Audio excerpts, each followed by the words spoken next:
आपको पूरा यकीन नहीं था इस बात का, या आपने गहराई से इस बात के बारे में सोचा नहीं होगा, लेकिन मैं जानती हूं कि आज जब आपके प्रदेश में भाजपा की सरकार है, इस बात को गहराई में आप बहुत अच्छी तरह समझ गए हैं कि आपके लिए कांग्रेस की सरकार ने क्या क्या किया। आपको याद होगा कि कांग्रेस के राज में आपसे धान 2500 रुपए में खरीदा जाता था, आपको याद है?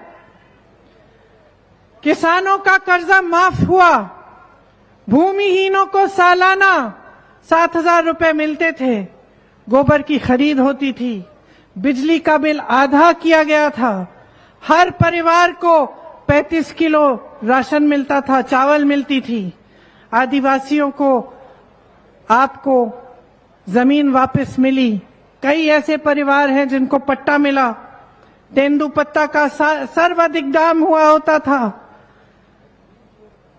और आंगनबाड़ी और मितानिन बहनों को का मानदेय बढ़ाया गया था। आपके स्वाभिमान की रक्षा की गई थी। आपको याद है ये सब बातें कि नहीं?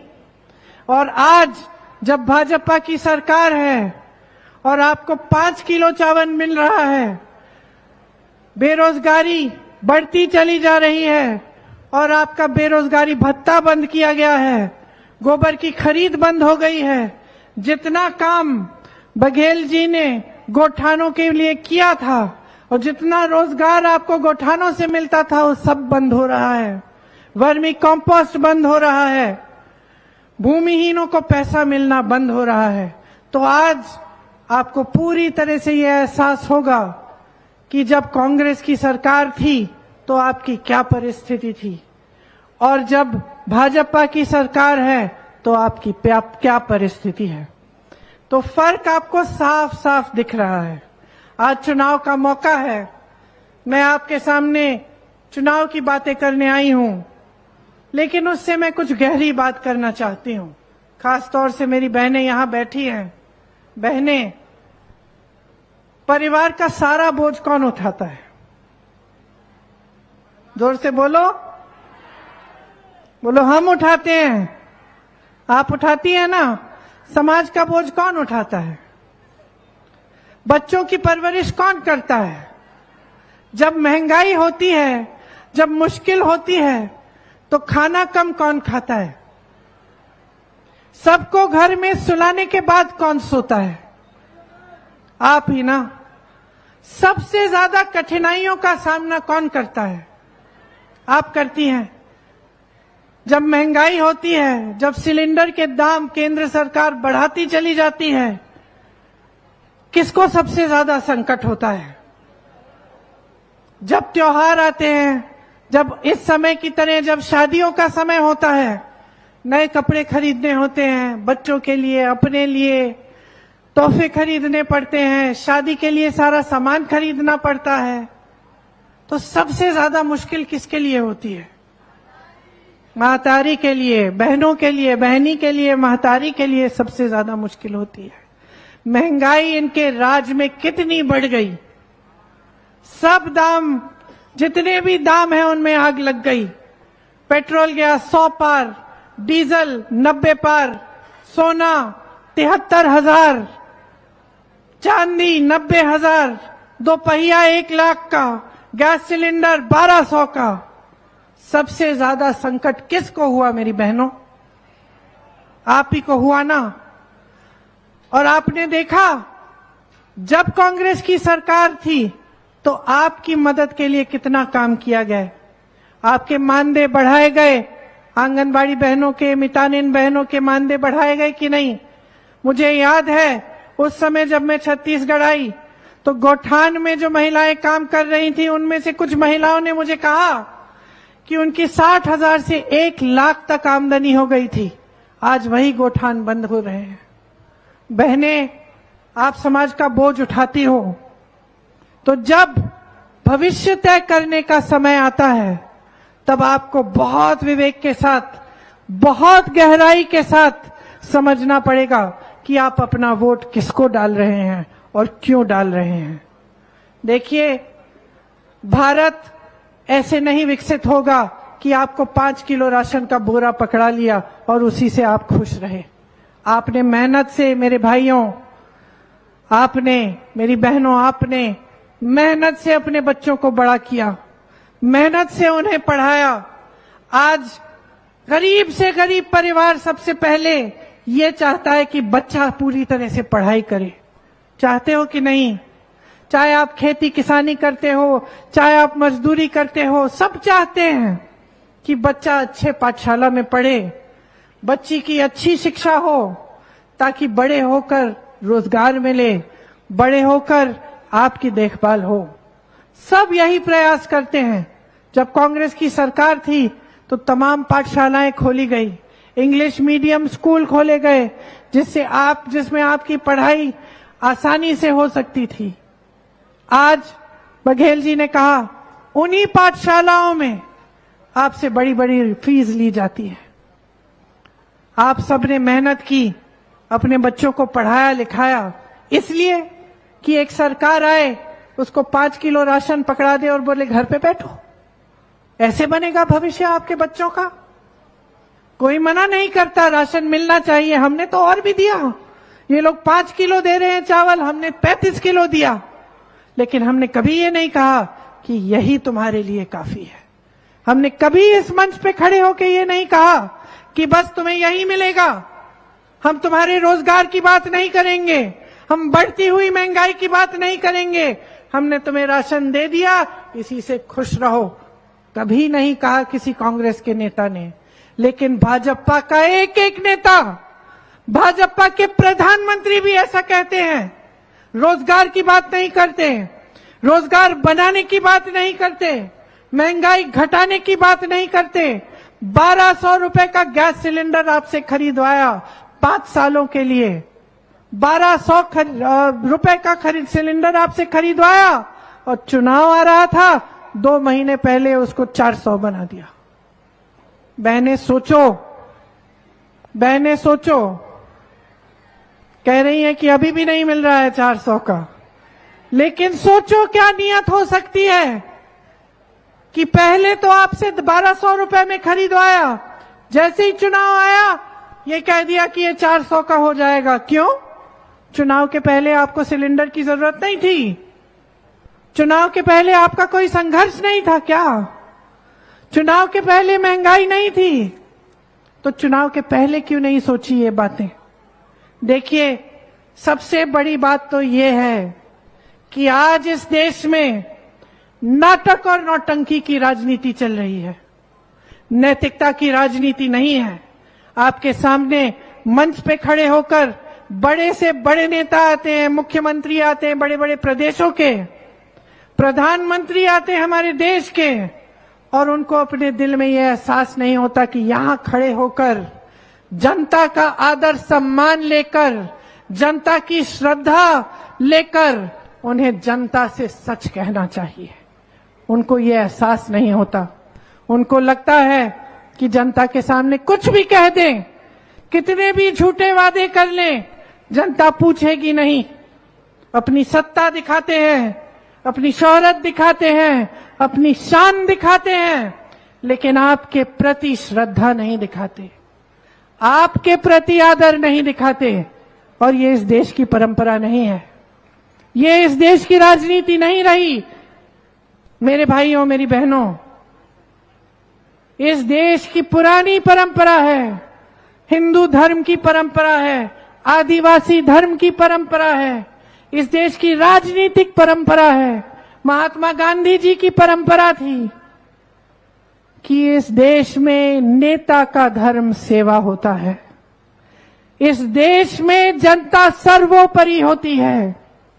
इस देश में हर एक नेता जानता था कि जनता के सामने खड़ा होता है तो सच नहीं बोलेगा तो जनता सबक सिखाएगी। लेकिन आज मेरे बहनों और भाइयों, परिस्थितियां बदल गई हैं। आपने इतनी सत्ता दी, इतना सम्मान दिया, आपने इतनी श्रद्धा दी कि एक नेता बहुत अहंकारी हो गए हैं, बहुत बड़े हो गए हैं, अपने आप को आपसे ऊपर समझने लग गए हैं। और इस अहंकार में उनका घमंड इतना बढ़ गया है कि उनके आसपास के लोग उनको सच्चाई नहीं बताते। आज परिस्थितियां ये है कि इस देश के प्रधानमंत्री इस तरह के बड़े मंच पर तो आपके सामने आ जाते हैं, लेकिन आपके बीच कभी नहीं आते, आपके गांव में नहीं आते, आपके घरों में नहीं आते, ये देखने नहीं आते कि आप कैसे जी रहे हो, आपके क्या क्या संघर्ष हैं, आप इतनी महंगाई में कैसे अपनी सब्जियां खरीद रहे हो, कैसे दाल रोटी पूरी हो रही है, किस तरह से बच्चों को पढ़ा रहे हो, वो पूछने तक नहीं आते। लेकिन इस देश की परंपरा मत भूलो बहनों और भाइयों, इंदिरा जी जैसी बड़ी नेता आपके घरों में आई। मैं छोटे छोटे गांव में जाती हूं, उत्तर प्रदेश के कोने कोने में गई, मुझे खुद ताज्जुब हुआ। कोने कोने में जाकर किसी छोटे गांव में मैंने खीर खाई और वहां की एक बूढ़ी महिला ने कहा, जानती हो ये खीर मैंने तुम्हारी दादी को भी खिलाई थी, वो भी यहां आई थी उस समय जब कोई हेलीकॉप्टर उड़कर वहां नहीं जाता था, जब कोई हवाई अड्डा नहीं होता था वहां के पास, गाड़ी में, पैदल, टांगे में, हाथी पे बैठ के गांव गांव तक पहुंचती थी। इस देश की नेता थी और वो एक लौती ऐसी नेता नहीं थी। इस देश का हर नेता जानता था कि देश की जनता के प्रति श्रद्धा के बिना कोई सत्ता नहीं मिलने वाली और ये देश आगे बढ़ने नहीं वाला। लेकिन आज जैसे मैंने कहा, ये परिस्थितियां बदल गई हैं, महंगाई बढ़ रही है, प्रधानमंत्री जी को मालूम ही नहीं है। अगर मालूम होता तो आपके सामने जब आते तो क्या महंगाई की बात नहीं करते? क्या ये बात नहीं करते? ये दुनिया के जो सबसे बड़े नेता हैं, जिनकी इतनी सत्ता है कि भाजपा का एक एक नेता कहता है कि मोदी जी से बड़ा कोई दुनिया में नेता ही नहीं है, कि दुनिया के सारे राष्ट्रपति और प्रधानमंत्री मोदी जी की ओर देखते हैं, कि जब दुनिया में कोई बड़ा जंग होता है तो चुटकी बजाकर मोदी जी उस जंग को बंद कर सकते हैं। अच्छा, जंग को बंद कर सकते हैं तो अपने देश में अपनी जनता के लिए, अपने भाई बहनों के लिए बेरोजगारी को क्यों खत्म नहीं किया? इतने बड़े नेता हैं, इतनी सत्ता है, 10 सालों से किसी ने तुम्हारी सत्ता पे उंगली नहीं उठाई, किसी ने तुमसे सवाल नहीं पूछा, सारी मीडिया तुम्हारे सामने झुक गई, पूरा देश तुम्हारे सामने झुकता है, लेकिन तुमने 10 सालों में महंगाई कम क्यों नहीं की? मेरी बहनों की मदद क्यों नहीं की? जब मेरी बहनों पर अत्याचार हो रहा था तो जिसने अत्याचार किया, जहां जहां भी किया, उसको बचाने वाला कौन था? हाथरस को देखिए, उन्नाव को देखिए, मणिपुर में देखिए क्या हुआ एक महिला के साथ, वो भी आदिवासी महिला थी। पूरे देश के सामने उसके साथ अत्याचार हुआ। मोदी जी ने क्या किया? अपना मुंह फेर लिया, आंखें मूंद ली, और जहां जहां महिलाओं के साथ अत्याचार हो रहा है, चाहे उत्तराखंड में हो, चाहे उत्तर प्रदेश में हो, चाहे हरियाणा में हो, चाहे हमारी ओलंपिक मेडलिस्ट के साथ ना हो, इस सरकार ने, नरेंद्र मोदी जी की सरकार ने अत्याचारों को बचाया है। उन्होंने उनको बचाया है जिन्होंने किसानों को अपनी जीप के पहिए के नीचे कुचला, किसानों को नहीं बचाया। उन्होंने उनके कर्ज माफ किए, 16 लाख करोड़ रुपए के कर्ज, जो बड़े बड़े उद्योगपति इनके दोस्त हैं, लेकिन किसानों के कर्ज माफ नहीं किए। जब गन्ने का बकाया था 15,000 करोड़, तब उन्होंने नए संसद के लिए 20,000 करोड़ खर्च लिए, लेकिन गन्ने का बकाया नहीं दिया उत्तर प्रदेश के किसान को। जब किसान रो रहा था, आंदोलन कर रहा था, तो प्रधानमंत्री जी अपने घर से बाहर नहीं निकले। मात्र 2 किलोमीटर 3 किलोमीटर की दूरी पर रहते हैं, बाहर नहीं निकले। 600 किसान शहीद हुए, लेकिन प्रधानमंत्री बाहर नहीं निकले उनकी बातों की सुनवाई करने के लिए। आज ये है इस देश की परिस्थिति कि आपके सामने ये हिम्मत है उनकी कि कहें कि दुनिया के सबसे बड़े नेता हैं, लेकिन इस दुनिया के सबसे बड़े नेता को ये नहीं लगता कि अपने देश, अपने देशवासियों के प्रति उनकी कोई जिम्मेदारी है। कभी हवा में उड़ते हैं, कभी समुंदर के नीचे दिखते हैं, कभी किसी देश में दिखते हैं, कभी किसी और देश में दिखते हैं, आपके घरों में नहीं दिखते, आपके गांव में नहीं दिखते, आपके हाथ नहीं पकड़ते, आपके आंसू नहीं पहुंचते। ये है हमारी प्रधानमंत्री की असलियत, ये है इस देश की सच्चाई। और अगर आज आप इस सच्चाई को नहीं पहचानेंगे तो आपने खुद सुन लिया इनके नेता क्या कह रहे हैं, आपने खुद सुन लिया। इनके नेता देश भर में घूम घूम के कह रहे हैं कि हमें 400 सीट दो, हमें फिर से 5 साल दो, हम संविधान को बदल डालेंगे। क्या मतलब है इसका? कभी सोचा है मेरी बहनों कि आपको समान अधिकार कौन देता है? कोई नेता नहीं देता बहनों, संविधान देता है। आदिवासियों को जल, जंगल, जमीन पर अधिकार कौन देता है? कोई नेता नहीं देता भाइयों और बहनों, संविधान देता है। किसानों को वोट का अधिकार कौन देता है? कोई नेता नहीं देता बहनों और भाइयों, संविधान देता है। और यही संविधान है जिसके लिए इस देश के महापुरुष शहीद हुए। यही संविधान है जिसको बनाने के लिए आपके पूर्वजों ने खून और पसीना बहाया, इस जमीन को सींचा अपने खून से, इस देश को आजादी दी अपने खून से। उस संविधान को बदलेंगे? क्या जरूरत है उसे बदलने की? कभी सोचा है? क्योंकि ये प्रधानमंत्री सिर्फ सत्ता चाहते हैं। ये चाहते हैं कि पब्लिक का अधिकार, कि जनता का अधिकार कमजोर हो। ये चाहते हैं कि आपकी भागीदारी इस देश के लोकतंत्र में कमजोर हो जाए। ये चाहते हैं कि आज जो आरक्षण मिल रहे हैं ये कमजोर हो जाए। ये चाहते हैं कि दलितों, पिछड़ों, आदिवासियों को बचाने के लिए जो कानून इस देश में लागू हैं वो कमजोर हो जाएं। ये है भविष्य जो आने वाला है। इसको गहराई से समझिए बहनों और भाइयों। आपने बहुत देख लिया है, मेरे किसान भाई बैठे हैं, कितना जूझोगे? पूछना चाहती हूं आपसे, कितना सहोगे?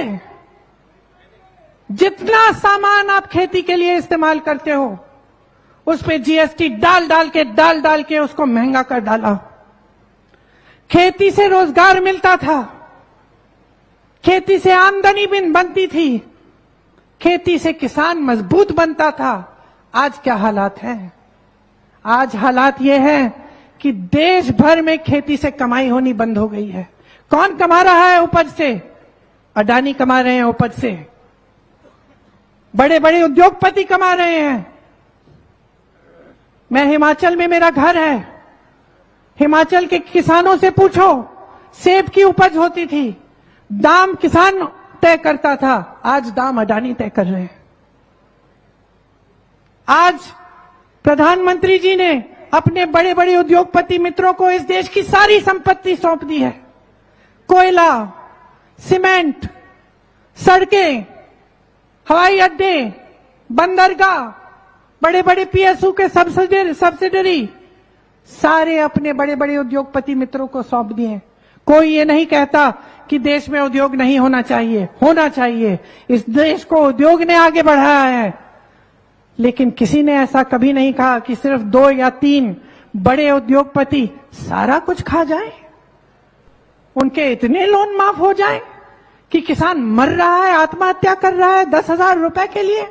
किसान अपनी बेटी की शादी नहीं करा पाता, कर्ज लेना पड़ता है, कर्ज चुका नहीं पाता, आत्महत्या करता है। और बड़ा उद्योगपति जिसके पास हजारों करोड़ पहले से है, जिनके आलीशान बंगले हैं, जिनकी शादियां ऐसे होती हैं जैसे पुराने जमाने में महाराजाओं की होती थी, उनके कर्ज आप माफ कर रहे हैं, गरीबों के कर्ज माफ नहीं कर सकते। तो गरीब को पूछेगा कौन? किसान के बेटे को पूछेगा कौन? मजदूर के बेटे को पूछेगा कौन? मेरी बहनें, आपकी बेटियों को पूछेगा कौन? अगर यही चलता चले जाएगा तो इस देश के भविष्य में सिर्फ यही होगा कि जितने बड़े बड़े उद्योगपति हैं, और वो भी सिर्फ जो प्रधानमंत्री जी के मित्र हैं, वो आगे बढ़ते चले जाएंगे और आप पीछे इस दलदल और खाई में हमेशा रहेंगे। यही है आज इस देश की असलियत। आज इस देश की असलियत ये है कि जब आपके सामने आते हैं भाजपा के नेता तो सिर्फ दो बातें करते हैं, महंगाई नहीं, बेरोजगारी नहीं, रोजगार कैसे बनाएंगे नहीं, खेतों को, किसानों को मजबूत कैसे बनाएंगे नहीं, महिलाओं को अत्याचार से बचाएंगे कैसे बचाएंगे, ये बातें नहीं होती। सिर्फ दो बातें, परिवारवाद और भ्रष्टाचार। कल आएंगे परसों आएंगे मोदी जी, सुन लेना, यही दो बातें कहेंगे। हम सबको भ्रष्ट कह डालेंगे, सारी दुनिया भ्रष्ट है, सिर्फ मोदी जी ईमानदार हैं, ये कहेंगे आपको। ये कहेंगे कि सिर्फ मोदी जी अकेले भ्रष्टाचार के खिलाफ लड़ रहे हैं, सिर्फ मोदी जी अपने बारे में ऐसे बोलेंगे, सिर्फ मोदी लड़ रहा है, मोदी को साथ दो। और मैं आपको कहना चाहती हूं कि सच्चाई बाहर आ गई है। आज भ्रष्टाचार की सच्चाई बाहर आ गई है, क्योंकि इन्होंने एक कानून बनाया था, इलेक्टोरल बॉन्ड्स बोलते थे उस स्कीम को, जो उस कानून के तहत इन्होंने ऑर्डिनेंस से पास किया। उस स्कीम में जो भी इनको चंदा देता था उसका नाम गुप्त रहता था।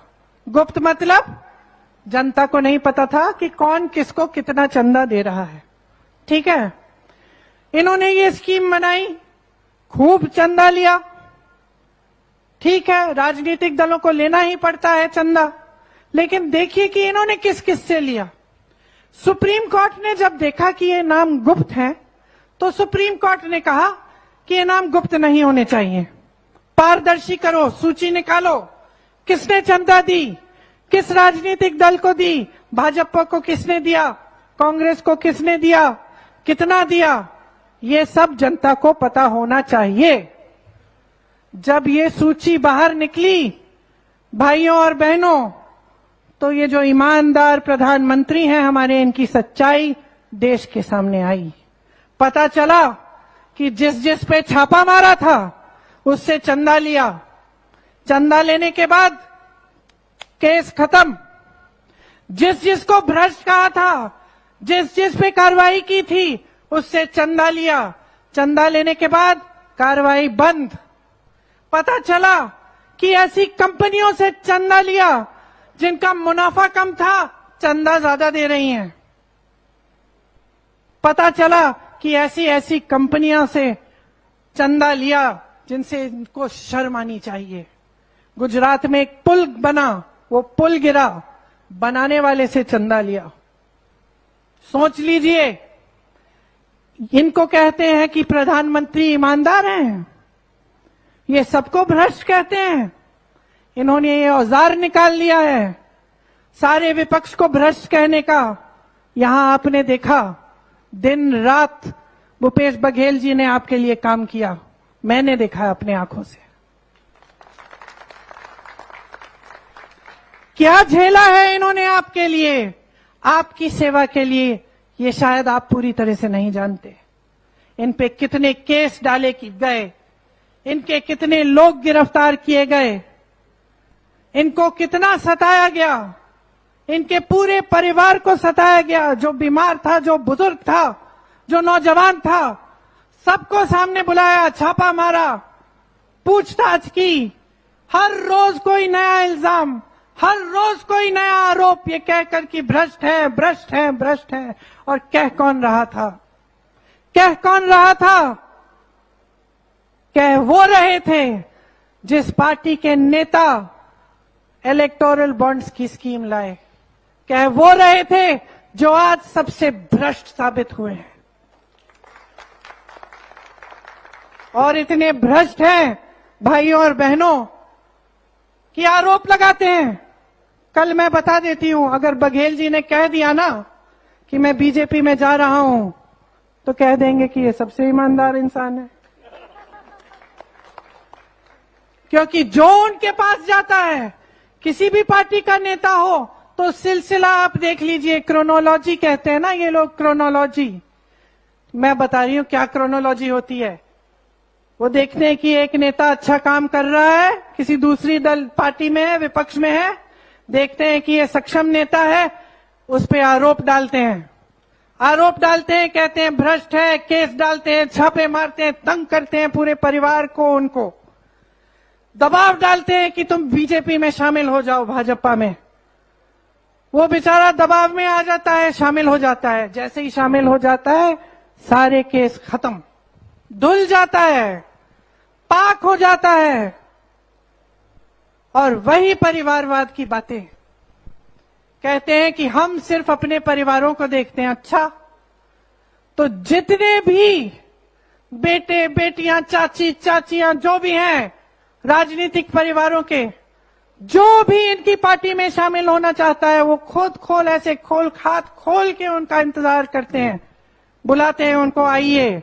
आज मैं दावे के साथ कह सकती हूं कि कांग्रेस में हो ना हो, लेकिन सबसे ज्यादा परिवारों के बेटे बेटियां, रिश्तेदार आज भाजपा में है। सच्चाई ये है बहनों और भाइयों, सच्चाई ये है कि अगर आप इस देश की राजनीति को बदलेंगे नहीं, आप आज ये नहीं समझेंगे कि जो नेता आपके सामने आता है वो आपकी समस्याओं को सुलझाने की बात करे, अगर आप मजबूर नहीं करोगे नेताओं को, अगर आप राजनीतिक दलों को मजबूर नहीं करोगे कि आपकी बातों पे चुनाव लड़ा जाए, कि आपके मसलों पे चुनाव लड़ा जाए, तब आपका भविष्य उज्जवल नहीं हो सकता। इसीलिए मैं आपको कहना चाहती हूं कि कांग्रेस पार्टी कुछ गारंटी लाई है इस चुनाव में। हर गरीब बहन को, जो सबसे बड़ी गरीब महिला है एक परिवार में, उसको सालाना 1 लाख रुपए की स्कीम हम लाएंगे। 25 लाख तक स्वास्थ्य के लिए आपका इंतजाम होगा, आपका इलाज होगा। 25 लाख रुपए तक मुफ्त में होगा। सरकारी नौकरियों में 50% मतलब आधी नौकरियां महिलाओं को जाएंगी। आशा, आंगनवाड़ी और मितानिन बहनों का मानदेय, केंद्र में मानदेय का एक हिस्सा होता है केंद्र का, उसको बढ़ाया जाएगा। बेरोजगारी को खत्म करने के लिए कांग्रेस छोटे और मध्यम कारोबारों को मजबूत बनाएगी, खेती किसानी को मजबूत बनाएगी। जो 30 लाख आज रोजगार केंद्र सरकार में खाली हैं, उनको कांग्रेस भरवाएगी। इसकी हम गारंटी देते हैं आपको। ये जो अग्निवीर का प्रोग्राम है, जिसमें आप सेना में मात्र 5 सालों के लिए जा सकते हैं, उसके बाद आपका क्या होगा किसी को नहीं मालूम, इसको हम रद्द करेंगे।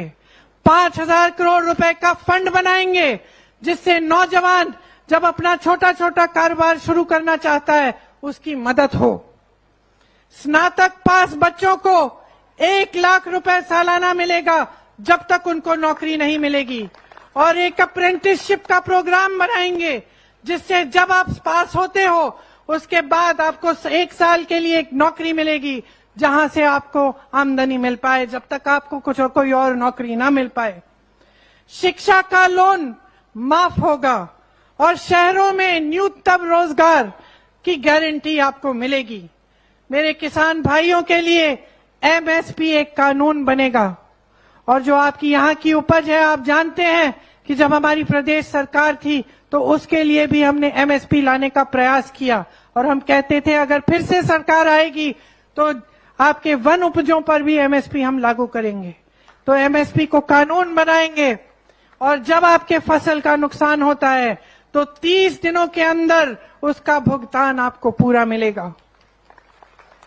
खेती के सारे सामानों पर जीएसटी खत्म होगी। इसका मतलब है कि आप किसानों की जो महंगाई है, जिसका सामना किसान कर रहा है, वो घटेगी। भूमिहीनों को जमीन दी जाएगी, और न्यूनतम मजदूरी को 400 रुपए तक न्यूनतम आपको मजदूरी मिलेगी। देखिए, हम चाहते हैं कि हमारे आदिवासी भाई बहन, हमारे दलित भाई बहन और भी मजबूत बने। इसके लिए एससी एसटी सब प्लान हम लागू करना चाहते हैं। विशेष बजट जारी करना चाहते हैं सिर्फ आदिवासियों और दलित बहन भाइयों के लिए। वन अधिकार का जो कानून है, उसमें जो पट्टे मिलते थे, उन पट्टों का जो फैसला है वो हम 1 साल के अंदर अंदर करके आपको दिखाएंगे। जहां आदिवासियों की जनसंख्या ज्यादा है, वहां उन क्षेत्र को हम अनुसूचित क्षेत्र घोषित करेंगे। देखिए, ये सब काम हम आपके लिए करना चाहते हैं। जैसे मैंने कहा, 2 बड़े मसले हैं आपके सामने। एक, कि भारतीय राजनीति आपके लिए, आपकी सेवा के लिए और आपके समस्याओं को सुलझाने के लिए ही हो। आपको ये समझना पड़ेगा कि जब तक आप देश की राजनीति को ये दिशा नहीं देंगे, तब तक ऐसी राजनीति उभरती रहेगी जो चुनाव के समय धर्म के आधार पर, जाति के आधार पर आपके जज्बातों का इस्तेमाल करेगी और आपके जज्बातों को इस्तेमाल करके सिर्फ अहंकारी नेता आगे बढ़ेंगे, आप पीछे रहेंगे। तो सबसे पहला मुद्दा ये, शुरू से मैं यही कह रही हूं कि आपको राजनीति को बदलना है और एक ऐसी राजनीति वापस लानी है इस देश में जिसका नेता सादगी से रहे, आपकी समस्याओं को सुलझाने का काम करे, आपके बीच आए और आपको सुविधा देने का काम करे। दूसरी बात कि ये जो सब बातें हो रही हैं संविधान बदलने की, 400 पार की और ऐसे नेताओं की कि खुद सक्षम होते रहें, बड़े बड़े उद्योगपतियों को सारी संपत्ति देते रहें और आपको पीछे छोड़े, ये राजनीति समाप्त होनी चाहिए। तो ये बड़े बड़े दो मुद्दे हैं। मेरी पूरी आशा है, उम्मीद है कि आप मेरी बातों को जिस तरह ध्यान से आप सुन रहे हैं उसी तरह से आप इनको याद करेंगे जिस दिन आप वोट देंगे और भूपेश बघेल जी को आप विजयी बनाएंगे, क्योंकि भूपेश बघेल जी ने हमेशा आपकी सेवा की है। वो समझते हैं इन बातों को, वो किसान के बेटे खुद हैं, तो वो समझते हैं आपके संघर्ष को। आप ही के संघर्ष से उठकर उभर कर आए हैं, तभी नेता बने हैं।